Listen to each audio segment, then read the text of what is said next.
enisaotranao jeso malalo tratrizao fotona mamizao ianaranay antongotrao izahay izay mpianatrao koambitenenare jeso malalo izahay iaino tsaranao ka irote niavy aminao itoetrabetsakao amponaya koambitenenare jeso malalo izahay iaino tsaranao ka irote niavy aminao itoetrabetsakao amponaya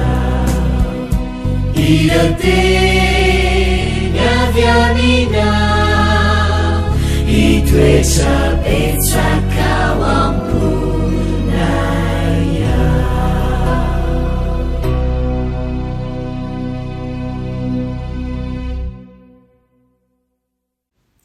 Fahalimerabantsika tsirairay avy toka eto amin'ny fandraisana ny lesona ho an'ny tanora zokany isika amin'ity ity. Miarabanao manokana izay mpanaraka ny fandarana eto ary mirary soa trano atsika tsirairay avy. Lohandirantsika ny amin'ny lesona anio dia hivavaka Andriamanitra tsara indrindra mbola avy-pisaoranao izay eny amin'ny tompo-taona izay omenao anay, natokanay andiniana ny teninao. Mety izy ianao hiasa io nivon'ny tokantrano tsirairay avy eto. Anaran'i Jesosy. Amen. Lohateny lesona antsika androany dia manao hoe mamorona ireo fepetra tsara ho an'ny fahasalaman'ny saina. Irian'Andriamanitra ny ianonantsika fahasalamana ara-tsaina ary koa ny iainantsika ao anatin'ny tena fifaliana marina. Fony tonga teto tany Kristy dia ny fahatoany manokana nona ny sasatra izay nila anina sy fijarana. Ao anatin'ny boky izay nosoratan'ny Dr. Robert Lustig mitondra ny lohateny hoe The Hacking of American Mind dia misy miresaka momba ny fahazarana mahasalamana kefatra izay anatsara ny fahasalamana ara-piaramonina sy ara-pihetsepo ary ara-tsaina. Mifandraisa mivantana amin'olona ary mitadiava fomba hianarana an'izy ireo izay hitondra soa ny andaniny sy ny ankilany. Ny fifandraisana na hoe ny firesahana sy ny fiainona, ny famahana olana, ny fanaovana lalao ary ny fiarana mifaly amin'ny fiainana no mitondra any amin'ny fanahitairana ilain'ny atotoan'ny olombelona eo amin'ny lafiny ara-piaramonina. Ambony zavatra rehetra manokana fotoana hifandraisana amin'Andriamanitra. Manaova zavatra izay mahasoa ny hafa ihany koa satria teboka manan-danja nanana saina salama zany. Mbaran'ny Baiboly fa ny tena fivavahana kristianina dia midika koa fanokonana fotoana hieverana izay ilain'ny hafa sy katsahana izay hanamaivana ny fahorian'ny olombelona. Hatreto ny zavatsarotra eo amin'ny fiainana amin'ny fanokanana fotoana hitsaharana sy hankafizina an'ireo zavatra tsotra sy mahafaly eo amin'ny fiainana.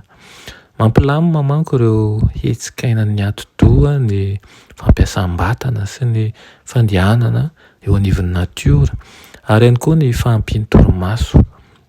Hetsikaina efatra manan-danja dia ny cortisol, ny mélatonine, ny sérotonine ary koa ny dopamine izay mety hikorotana rehefa tsy manokana fotoana hitsaharana sy hakanaina isika. Ny fikorotanana eo amin'ireo hetsikain'ireo anefa dia mety hahatonga ny tsy fahampian'ny torimaso, mety mampitombo ihany koa ny rarin-tsaina ary mampihena sy mampidina ny hery fiarovana ao amin'ny atotoa izay miasa tsara ny fahafahany.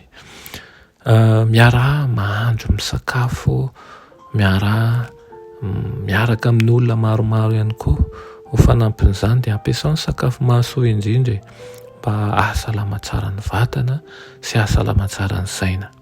Mandrisika antsika zany dia hamorona fahazarana izay hahatonga an'izay tsika ho salama tsara, ny fanekena ny fifandraisana eto izay ny firofon'Andriamanitra eo amin'ny saina sy ny vatana. Irina tokoa ianao mba hampiatra izany manodidina anao.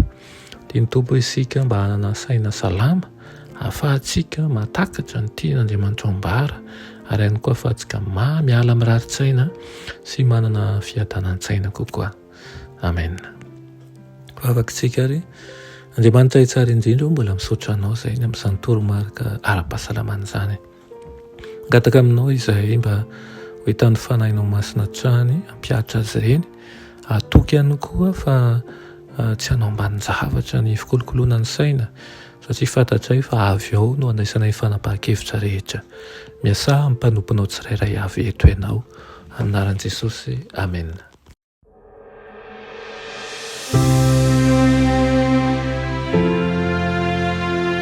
Mianatra eo an-tongotry Jesosy isan'andro.